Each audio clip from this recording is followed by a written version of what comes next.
Hi hello welcome to Kiran TV news. మనం జనసేన పార్టీకి సంబంధించి సేనతో సేనాని అనే కార్యక్రమానికి విశాఖ అయితే వచ్చాం. ముఖ్యంగా ఈరోజు జనసేన పార్టీ వేదికగా సాధారణ జన సైనికుడు ఈరోజు ఒక స్టేజ్ మీద ఒక అద్భుతమైనటువంటి పవన్ కళ్యాణ్ గారి సమక్షంలో ఒక అద్భుతమైనటువంటి ప్రసంగం ఇచ్చేంత స్థాయికి వెళ్ళారు.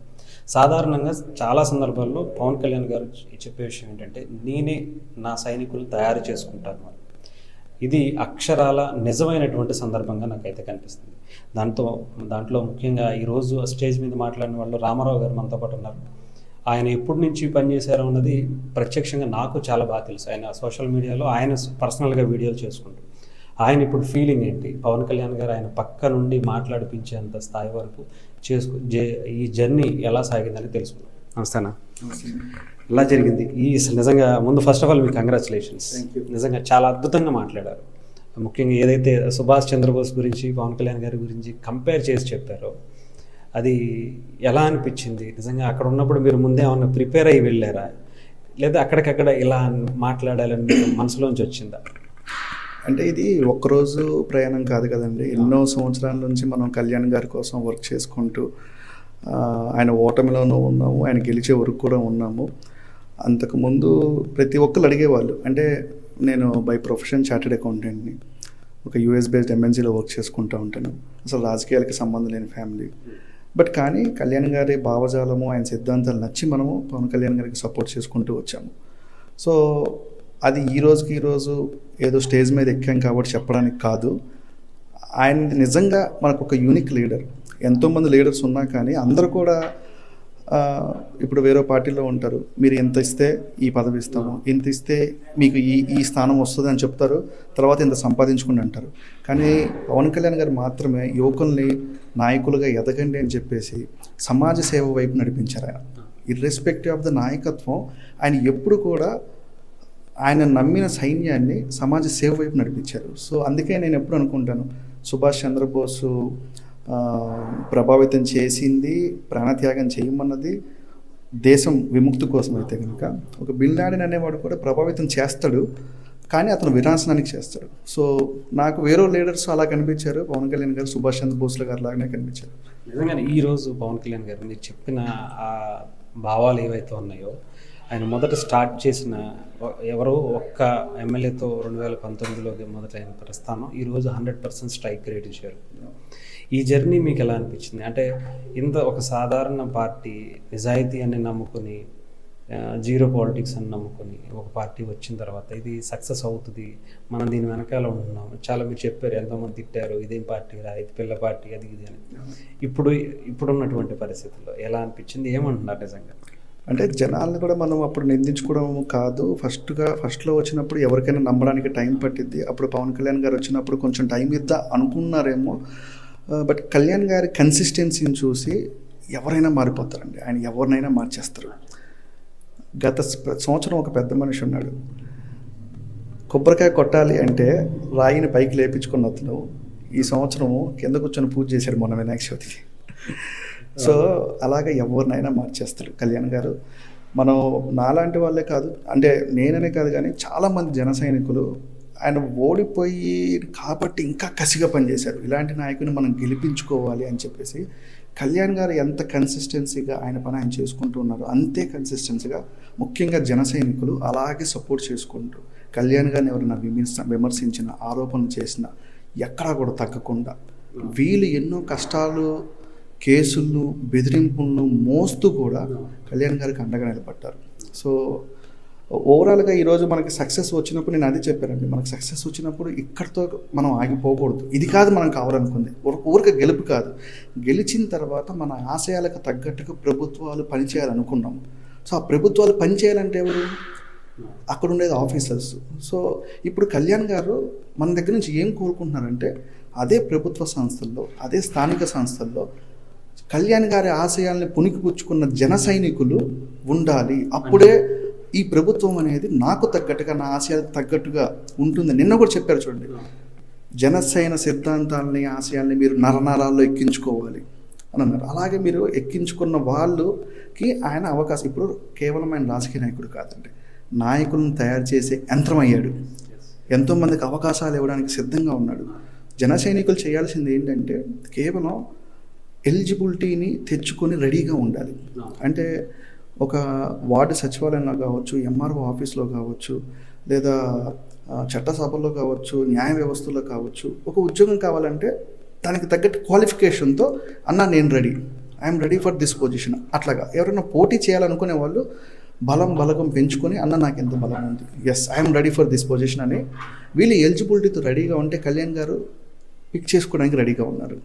అంటే నాకు ఈరోజు అనిపించింది ఏంటంటే ముఖ్యంగా పవన్ కళ్యాణ్ గారు మిమ్మల్ని అందరినీ పిలిపించి మాట్లాడడానికి, అంటే నేను అసలు సిసలైనటువంటి జన సైనికుల్ని తయారు చేసుకున్నాను చూడండి, వీళ్ళే నా ఆయుధాలు అన్నట్టు అనిపించింది. ఎందుకంటే పర్టికులర్గా కొంతమందిని తీసుకొచ్చి మాట్లాడడం ఇవన్నీ కూడా జన సైనికుల్ని తయారు చేసుకున్నారు, ఎంతోమంది జన సైనికులు చూశారు. కానీ అంటే ఈ కార్యక్రమం ముఖ్య ఉద్దేశం ఏంటంటే కొంచెం జన సైనికులకి జనసేనానికి దూరం వచ్చింది. అంటే ఒక 1 year పాటు ఆయన పరిపాలన మీద దృష్టి పెట్టారు. ఏదైనా గ్యాప్ ఉందా, ఆ గ్యాప్ను మనం తగ్గించాలి, మన పార్టీ నిర్మాణం కూడా చేసుకోవాలి అన్న ఉద్దేశంతో ఈ కార్యక్రమం పెట్టారు.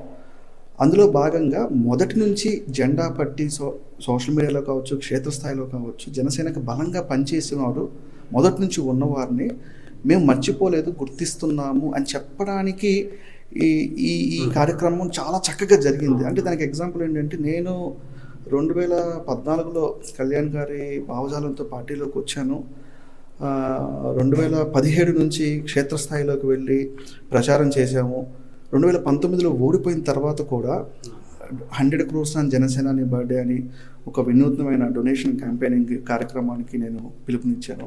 ఆ తర్వాత 2020లో రైజ్ యువర్ వాయిస్ అనే కార్యక్రమానికి పిలుపునిచ్చాను. 2023లో మళ్ళీ 1 day salary ఫర్ జనసేన అన్నాను. ఏ రోజు కూడా కళ్యాణ్ గారు పిలిచినప్పుడే వెళ్తామనే ఉద్దేశంతో నా పని నేను చేసుకుంటూ వచ్చాను. కానీ ఈరోజు మన పనిని ఒకరు గమనిస్తున్నారు కాబట్టే వాళ్ళని తీసుకొని రండి అని అన్నారు, వాళ్ళతో మాట్లాడాలని అన్నారు. సో నేను ఈరోజు అదే చెప్పాను, నేను కళ్యాణ్ గారితో కూడా అన్నాను, ఇప్పటివరకు నేను చేసిన కాంట్రిబ్యూషన్కి నాకు ఇప్పుడు పిలుపు వచ్చింది, మళ్ళీ నేను ఫర్దర్ కాంట్రిబ్యూషన్ చేసే వరకు నేను మీకు కనిపించను అన్నయ్య. ఎందుకంటే వచ్చిన వాళ్ళే వచ్చి చాలామంది కష్టపడి పనిచేసే జన సైనికులు ఆయన దగ్గరికి పోలేకుండా ఉంటున్నారు. సో నన్ను చూసి ఒక నలుగురైనా ప్రభావితం అవుతారు, దూరంగా ఉండి పని చేయాలి, ఆయన పిలిచినప్పుడే పోవాలి అన్న ఉద్దేశంతో నేను అలా చెప్పాను. ఈసారి సేనతో సేన అనే మాట పర్ఫెక్ట్గా ఎగ్జిక్యూట్ చేశారనిపించింది. ఎందుకంటే ఈరోజు మీరు స్టేజ్ మీద కూడా చూస్తే జ్యోతి ప్రజ్వలన గోవిందమ్మ గారితో చేయించారు, అది చాలా టచింగ్ అనిపించింది. అంటే నుంచి వాళ్ళందరినీ పవన్ కళ్యాణ్ గారు ఎగ్జాక్ట్లీ అంటే నేను ప్రతి ఒక్కరిని గుర్తు పెట్టుకున్నాను, నా నోటీస్లో ఉన్నారు అన్నారు. కాకపోతే అది చూపించడానికి టైం రావాలి. ఇప్పుడు టైం వచ్చింది. సో జన సైనికులు కానీ ఏదైనా యాస్పిరేషన్ ఉన్నవాళ్ళు ప్రతి ఒక్కరు కూడా కొంచెం సహనంతో ఉండండి. ప్లస్ మీరు రైట్ ఎలిజిబిలిటీతో ఉండండి. ఎందుకంటే మనం జెండా పట్టుకోగానే నాయకులు అయిపోం. సో దానికి ఒక ఎలిజిబిలిటీ క్రైటీరియా ఉంటుంది, సరైన వాళ్ళని సరైన స్థానంలో పెట్టాలనుకుంటారు. కాబట్టి కళ్యాణ్ గారు అది కూడా చెప్పారు, నాకు సరైన వాళ్ళు లేకపోతే ఖాళీగా ఉన్నా పర్లేదు కానీ పొజిషన్ మాత్రం నేను అసమర్థుల చేతులు పెట్టను. So he is very clear, కష్టపడిన వాళ్ళు గుర్తించాలి, at the same time eligibility కూడా ఉండాలి. సో మీరు ఖచ్చితంగా ఎవరైనా జన సైనికులకి ఏదైనా ఆస్పిరేషన్ ఉంటే you have to be with the eligibility. అంటే నాకు తెలిసి ఇది పర్ఫెక్ట్ వేదిక నచ్చే జనసేన పార్టీ ఏదైతే ఉందో, ఇప్పుడు మీరు మీలాగా అంటే ఒక సాధారణ కార్యకర్తగా ఎటువంటి బ్యాక్గ్రౌండ్ లేని ఒక మిడిల్ క్లాస్ ఫ్యామిలీ నుంచి వచ్చి ఇలా ఒక రాజకీయ పార్టీలో ఒక డిప్యూటీ సీఎం పక్కన ఇప్పుడున్నటువంటి పదవి ఇలా నుంచుని మీరు మాట్లాడగలగచ్చు అని ఒక ధైర్యాన్ని ఇస్తుందా? ఖచ్చితంగా అండి. ఎందుకంటే ఈరోజు మీరు అక్కడ మాట్లాడిన ప్రతి ఒక్కరిని చూస్తే సాధారణ యువకులు ఎంపీటీసీగా పోటీ చేసిన వాళ్ళు అవ్వచ్చు, లేదా సాఫ్ట్వేర్ పని చేసుకునే వాళ్ళు అవ్వచ్చు, జెడ్పీటీసీగా పోటీ చేసిన వాళ్ళు అవ్వచ్చు, వాళ్ళందరూ వేరే మహిళలు ఉన్నారు. వాళ్ళు ఆల్రెడీ ఉద్యోగాలు చేస్తూ ఆ ఉద్యోగాలను వదిలేసి వచ్చి కష్టపడి పనిచేసిన వాళ్ళు. అటువంటి వాళ్ళకి అవకాశం ఇచ్చినట్టే కదా వేరే వాళ్ళు కూడా చాలామంది ఉన్న వాళ్ళు ఎవరైనా సరే. సో వీళ్ళకి ఇచ్చారు, మనకు కూడా పనిచేస్తే కనుక ఖచ్చితంగా వస్తుందని ఆశ పెట్టుకోవచ్చు.